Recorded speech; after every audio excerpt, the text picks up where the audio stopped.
نحمدہ و نصلی علی رسولہ الکریم اما بعد۔ میرے محترم بزرگوں اور دوستو، اللہ رب العزت نے انسان کی ہدایت کے لیے دو سلسلے چلائے ہیں، ایک کتاب اللہ اور دوسرے رجال اللہ۔ اس لیے کہ جب اللہ پاک نے انسان کو پیدا کیا تو پیدا کرنے کا مقصد اللہ نے بتایا، وَمَا خَلَقْتُ الْجِنَّ وَالْإِنسَ إِلَّا لِيَعْبُدُونَ، کہ میں نے جنات اور انسان کو اس لیے پیدا کیا تاکہ وہ میری عبادت کریں۔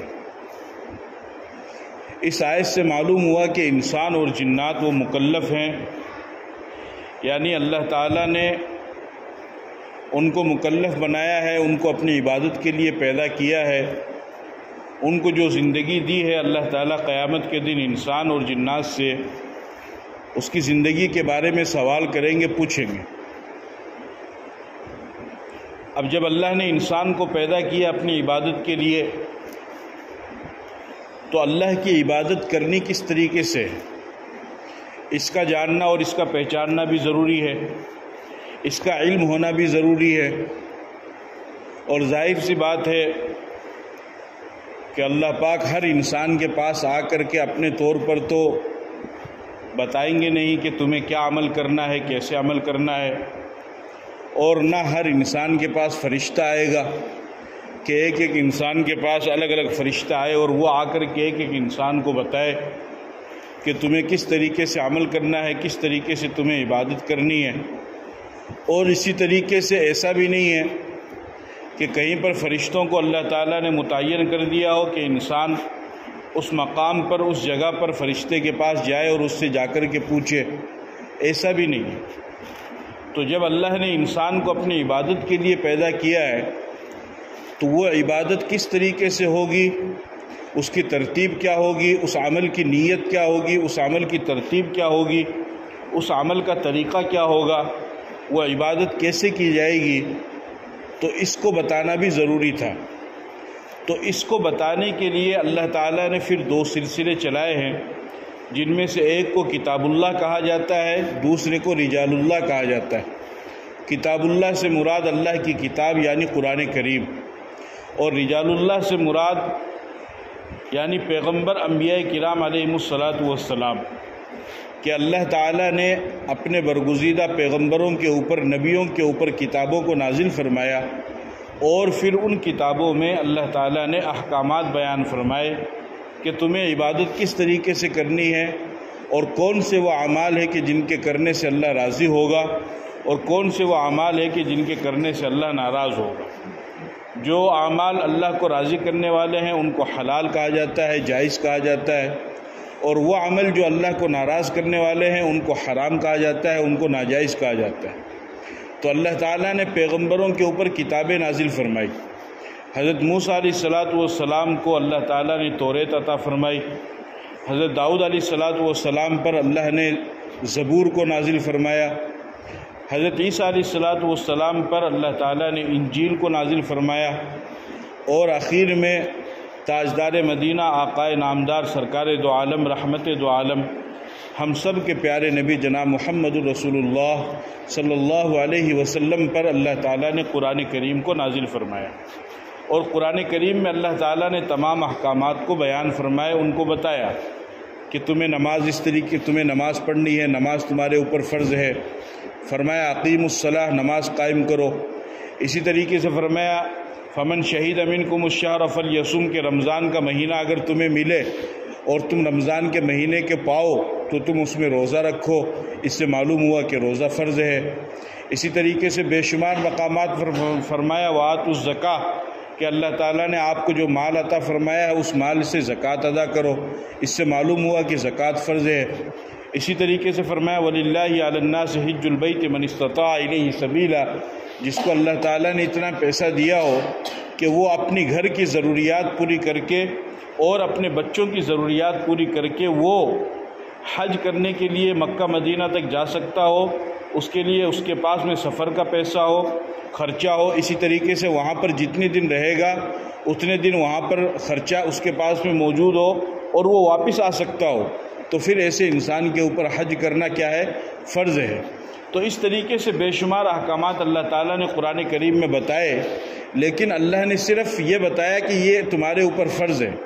یعنی جیسے مثال کے طور پر قرآن میں فرمایا کہ نماز تمہارے اوپر فرض ہے، اب یہ تو بتا دیا کہ نماز تمہارے اوپر فرض ہے، ان الصلاۃ کانت علی المؤمنین کتابا موقوتا، نماز ایمان والوں کے اوپر وقت مقررہ پر فرض کی گئی ہے، اور وہ 5 وقت ہے، سورج نکلنے سے پہلے فجر، اور سورج ڈھلنے کے بعد ظہر، سورج چھپنے سے 1.5 گھنٹہ پہلے عصر، سورج چھپنے کے بعد مغرب، اور پھر مغرب کے 1.5 گھنٹے کے بعد میں عشاء کی نماز۔ یہ 5 نمازیں جو ہیں 5 وقت میں اللہ تعالیٰ نے اس کو متعین فرمایا ہے اور اس کو فرض فرمایا ہے، لیکن اس کا طریقہ نہیں بتایا ہے۔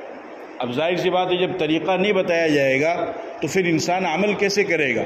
تو طریقہ بتانے کے لیے پھر اللہ تعالیٰ نے نبی کا سلسلہ چلایا کہ قرآن میں تو اللہ نے یہ کہہ دیا کہ نماز تمہارے اوپر فرض ہے، لیکن وہ نماز کس طریقے سے ادا کرنی ہے، اس کو پڑھنا کس طریقے سے ہے، تو پھر اس کے لیے اللہ نے نبی کا سلسلہ چلایا کہ میں نے نبیوں کو بھیجا ہے، اب نبی جس طریقے سے تمہیں بتائے گا اس طریقے سے تم نماز کو ادا کرو۔ چنانچہ نبی نے بتایا، طریقہ بتایا، تکبیر تحریمہ کہنی ہے، نیت باندھنی ہے، قیام کرنا ہے، اس میں قرات کرنی ہے، پھر اس کے بعد رکوع کرنا ہے، رکوع میں یہ تسبیح پڑھنی ہے، پھر قومہ کرنا ہے، پھر اس کے بعد سجدے میں جانا ہے تو سجدے میں یہ تسبیح پڑھنی ہے، پھر اس کے بعد میں 2 رکعت ہونے پر قاعدے میں بیٹھنا ہے، اس میں تشہد پڑھنی ہے، اس طریقے سے بتایا۔ اسی طریقے سے رمضان کے روزے کا مسئلہ ہے تو اس میں بتایا کہ صبح صادق سے پہلے تمہیں کھا لینا ہے، پی لینا ہے، صبح صادق ہونے کے بعد پھر کھانے پینے کی اجازت نہیں ہے، اور پھر شام کو جب سورج غروب ہو جائے اور سورج چھپ جائے یعنی مغرب کا وقت ہو جائے تو اب تمہیں اس طریقے سے افطاری کرنی ہے۔ اس میں سنت طریقہ بھی بتایا کہ یعنی کھجور سے افطاری کی جائے یا پانی سے افطاری کی جائے وغیرہ وغیرہ۔ تو یہ ساری چیزیں جو ہے نبیوں نے آ کر کے بتائی ہے، اور اس لیے اللہ تعالیٰ نے نبیوں کا سلسلہ چلایا ہے کہ اللہ نے ایک حکم کتاب میں دیا، قرآن میں دیا کہ نماز پڑھو، صرف اتنا ہی کہا، روزہ رکھو، صرف اتنا ہی کہا، زکوٰۃ ادا کرو، حج ادا کرو، صرف اتنا ہی کہا، لیکن نماز پڑھنی کس طریقے سے ہے؟ جس طریقے سے میرا نبی تمہیں بتائے۔ روزہ رکھنا کس طریقے سے ہے؟ جس طریقے سے میرا نبی تمہیں بتائے۔ زکوٰۃ کس طرح ادا کرنی ہے؟ جس طریقے سے میرا نبی تمہیں بتائے۔ حج کس طریقے سے ادا کرنا ہے؟ جس طریقے سے میرا نبی تمہیں بتائے۔ اب اللہ کے نبی نے ان تمام احکامات کو اس وقت جو لوگ موجود تھے ایمان والے ان کو بتایا، جن کو صحابہ کرام رضوان اللہ تعالی علیہم اجمعین کہا جاتا ہے۔ تو صحابہ کرام نے پیغمبر سے تمام چیزوں کو لیا، یعنی پیغمبر نے نماز اس طریقے سے پڑھی، آپ نے روزہ اس طریقے سے رکھا، آپ نے عبادت اس طریقے سے کی، ان تمام چیزوں کو لیا اور پھر انہوں نے اپنے بعد والوں کو بتایا، انہوں نے اپنے بعد والوں کو بتایا، انہوں نے اپنے بعد والوں کو بتایا۔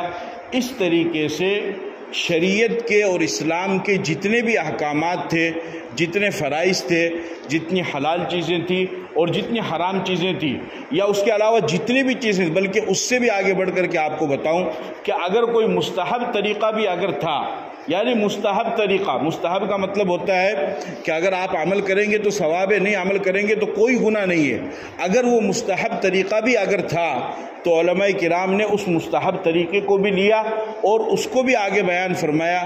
تو الحمدللہ اس کا فائدہ یہ ہوا کہ آج نبی کو دنیا سے گئے ہوئے تقریباً 1450 سال کا عرصہ گزر گیا ہے، لیکن نبی نے جتنی بھی چیزیں بتلائی، جتنی بھی باتیں بتلائی، وہ تمام کی تمام چیزیں ویسی کی ویسی آج ہمارے سامنے موجود ہیں۔ یہ علماء کرام کی قربانی ہے کہ انہوں نے اپنے طور پر ان تمام چیزوں کو محفوظ رکھا اور پھر آگے اس کو پہنچایا۔ جس طریقے سے اس کی ایک زندہ مثال آپ کے سامنے ہے قرآن کریم۔ آپ پوری دنیا کے اندر کہیں پر بھی چلے جائیے، اللہ تعالیٰ نے یہودیوں کو بھی ایک کتاب دی، اس کتاب کا نام کیا ہے؟ توریت۔ عیسائیوں کو بھی ایک کتاب دی، اس کتاب کا نام ہے انجیل۔ لیکن آپ کہیں پر بھی چلے جاؤ پوری دنیا کے اندر، ان سے جا کر کے آپ یہ کہو کہ آپ ہمیں وہ توریت دکھاؤ جو اللہ نے آسمان سے نازل فرمائی۔ آپ عیسائیوں کے پاس، پادریوں کے پاس چلے جاؤ، ان سے جا کر کے کہو کہ تم ہمیں وہ انجیل دکھاؤ جو اللہ نے آسمان سے نازل فرمائی، تو ان کے پاس ویسی انجیل اور ویسی توریت جیسی اللہ نے آسمان سے نازل فرمائی تھی ویسے موجود نہیں ہے۔ ہے۔ کیوں نہیں ہے؟ اس وجہ سے کہ اللہ نے جو آسمان سے کتاب نازل فرمائی تھی تو اس میں جو آسان مسائل تھے وہ تو انہوں نے رکھ لیے، اور جو ان کو مشکل لگے وہ انہوں نے نکال دیے۔ کیوں؟ اس وجہ سے کہ ان کتابوں کو تو اللہ نے آسمان سے نازل فرمایا، لیکن ان کی حفاظت کی ذمہ داری اللہ نے نہیں لی۔ لیکن آپ پوری دنیا کے اندر کہیں پر بھی چلے جاؤ، کسی بھی علاقے میں، کسی بھی ملک میں چلے جاؤ، آپ وہاں پر جا کر کے ایمان والوں سے، مسلمان سے اگر آپ یہ کہیں گے کہ تم اپنی کتاب قرآن کریم ہمیں دکھاؤ، تو الحمدللہ وہاں پر قرآن کریم آپ کو ملے گا۔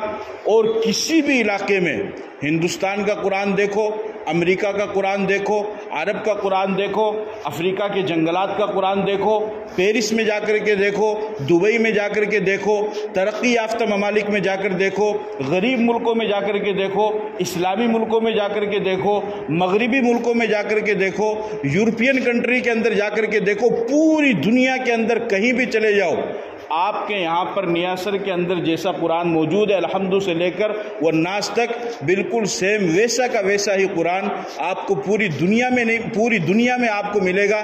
اور ایک سورت اور ایک رکوع اور ایک آیت تو بہت دور کی بات ہے، ایک زبر زیر کا فرق بھی آپ کو نہیں ملے گا۔ بولو سبحان اللہ۔ یہ اللہ کیوں؟ یہ اس وجہ سے کہ یہ اللہ کی کتاب ہے، اللہ تعالیٰ نے اس کی حفاظت کا وعدہ کیا ہے، لہٰذا ہم سب کا یہ فرض بنتا ہے کہ ہم اس کتاب کو سمجھیں، اس کتاب کو پڑھیں۔